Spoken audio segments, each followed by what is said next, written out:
നമ്മളെല്ലാവരും മൊബൈൽ ഉപയോഗിക്കുന്നവരാണ്. ഇന്ന് നമ്മുടെ ശരീരത്തിൻ്റെ ഭാഗമായിട്ട് മാറിയിട്ടുള്ള ഒരു ഉപകരണമാണല്ലോ മൊബൈൽ ഫോൺ. പക്ഷേ നാം ഇതിൽ ശ്രദ്ധിക്കേണ്ടത് നമ്മൾ മൊബൈൽ ഫോണിനെ ഉപയോഗപ്പെടുത്തുകയാണോ അതോ മൊബൈൽ ഫോൺ നമ്മളെ കൺട്രോൾ ചെയ്യുന്നുണ്ടോ എന്ന് നാം പലപ്പോഴും അവെയർ ആവേണ്ടതുണ്ട്. പല സാഹചര്യത്തിലും നമുക്ക് ഒരാളെ വിളിക്കാൻ വേണ്ടിയിട്ട് നമ്മൾ ഫോൺ എടുക്കുമ്പോഴാണ് നമ്മൾ അതിൽ വാട്സപ്പ് വന്നതും ഇൻസ്റ്റാഗ്രാം വന്നതും ഫേസ്ബുക്ക് വന്നതും എല്ലാം കാണുന്നത്.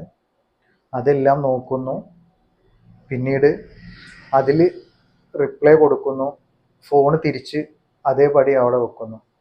അപ്പോഴും നാം എടുത്തത് ഒരാളെ വിളിക്കാനാണെങ്കിൽ ആ ഒരു ആക്ഷൻ അവിടെ നടന്നിട്ടില്ല, പകരം അതല്ലാത്ത പല ആക്ഷൻ നടക്കുകയും ചെയ്തു. ഇതുപോലെ നമ്മളെ പല സമയങ്ങളിലും മൊബൈൽ ഫോണുകൾ കൺട്രോൾ ചെയ്യുന്നുണ്ടാവും. അതിന് നമ്മൾ സ്വയം തിരിച്ചറിയേണ്ടതുണ്ട്.